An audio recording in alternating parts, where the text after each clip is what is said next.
Big boss house లో అందరూ ఊహించినట్టే మూడో వారం అభయ్ నవీన్ ఎలిమినేట్ అయిపోయాడు. నిజానికి శనివారం ఎపిసోడ్ లోనే అభయ్ కి రెడ్ కార్డ్ ఇచ్చి గెట్ అవుట్ అంటూ నాగార్జున ఫైర్ అయ్యారు. అసలు బిగ్ బాస్ తెలుగు హిస్టరీలోనే ఇలా రెడ్ కార్డ్ ఎవరికి ఇవ్వలేదు.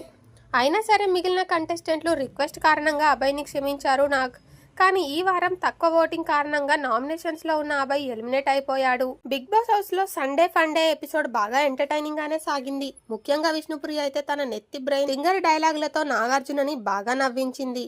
ఇక డాన్స్ పర్ఫార్మెన్స్ కూడా వీలున్నప్పుడల్లా కుమ్మేసింది.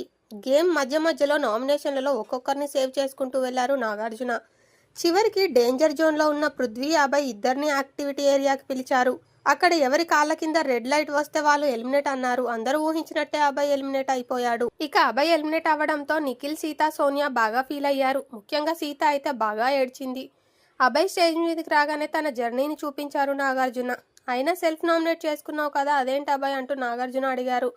దీనికి తన ఆన్సర్ ఇచ్చాడు అభయ్. అంటే నాకు జీవితంలో ఎప్పుడు ఒకటేసారి ఎప్పుడైనా సరే నీకు డాడీ కావాలా, సక్సెస్ కావాలా అంటే డాడీనే కావాలి అనేటోని. అలాంటి నాకు మా నాన్న గుర్తుగా మిగిలింది ఆ వాచ్ ఒకటే.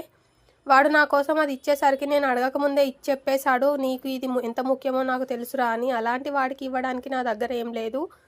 అలాంటి సమయంలో నాకు అవకాశం వచ్చింది, కానీ అది నేను చెప్పలేను. అందుకే సెల్ఫ్ నామినేట్ చేసుకున్నాను. కానీ దీనివల్ల ఏం ఫీల్ కావడం లేదు, ఎందుకంటే నేను నా తప్పుల వల్ల బయటకు వచ్చాను, కానీ నా నిర్ణయం వల్ల కాదు అంటూ అభయ్ అన్నాడు. తర్వాత హౌస్ మేట్స్లో ముగ్గురికి బ్లాక్ రోజెస్, ముగ్గురికి రెడ్ రోజెస్ ఇవ్వాలంటూ నాగార్జున చెప్పారు. దీంతో ముందుగా విష్ణుప్రియకి బ్లాక్ రోజ్ ఇస్తూ సలహా ఇచ్చాడు అభయ్. ఇది సలహా కోసమే ఇస్తున్నా, కొన్నిసార్లు నువ్వు కొన్ని పదాలు తెలియకుండా అనేస్తావు, తర్వాత వచ్చి సారీ చెప్తావు. అయి నువ్వు అనకు, ఎందుకంటే నీ మనసు చాలా మంచిది అంటూ అభయ్ అన్నాడు. తర్వాత మణికంఠకి కూడా బ్లాక్ రోజ్ ఇస్తూ, ఆ దోష దగ్గర జరిగిన ఇన్సిడెంట్ ఉంది, అలాంటి సమయంలో వీలైనంత వరకు దూరంగా ఉండు అంటూ మనీకి అభయ్ సలహా ఇచ్చాడు. ఇక పృథ్వీకి 3వ బ్లాక్ రోజ్ ఇచ్చాడు. నిన్ను నేను ఫైనాన్స్లో చూడాలి, అందరూ నిన్నే పాయింట్ చేస్తారు అగ్రెషన్ వచ్చిందని, ఈసారి ఆ చేతులు నీ వైపు చూపించకూడదు అంటూ సలహా ఇచ్చాడు. తర్వాత మొదటగా రెడ్ రోజ్ నిఖిల్కి ఇచ్చాడు అభయ్. డే 1 నుండి హౌస్కి వచ్చినప్పుడు నిఖిల్ మీద ఒక అభిప్రాయం ఉండేది, వాడు ఇలా ఉంటాడు అలా ఉంటాడని.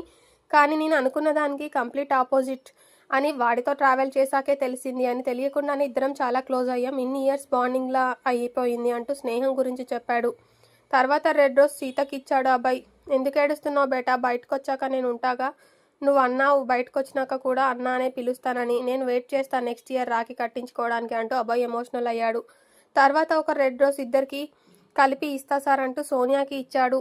ఏదైనా సోనియా హ్యాండిల్ చేసే విధానం నాకు ఇష్టం సార్, అంటే కేర్ తీసుకుంటే చాలా మంచిగా కేర్ తీసుకుంటుంది. నా క్లోజ్ ఫ్రెండ్స్లో తను ఒకరు. ఇక్కడ తనని చూడడం ఆనందంగా ఉంది, నేను ఆడకపోయినా నువ్వైనా ఆడాలి అంటూ అభయ్ అన్నాడు.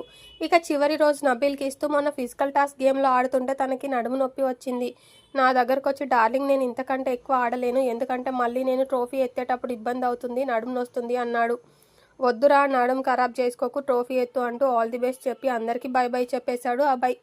ఇక అభయ్ ఎలిమినేట్ అవ్వడంతో హౌస్లో 11 మంది సభ్యులు మిగిలారు. ఫ్రెండ్స్, ఇది వీక్ ఎలిమినేషన్కి సంబంధించిన ఇన్ఫర్మేటివ్ వీడియో. మీరు మరిన్ని వీడియోస్ మిస్ అవ్వకుండా ఉండాలంటే ఛానల్ని వెంటనే సబ్స్క్రైబ్ చేసుకొని బెల్ ఐకాన్ క్లిక్ చేయండి. ఈ వీడియో నచ్చితే లైక్ చేయండి, షేర్ చేయండి. Thank you for watching this video.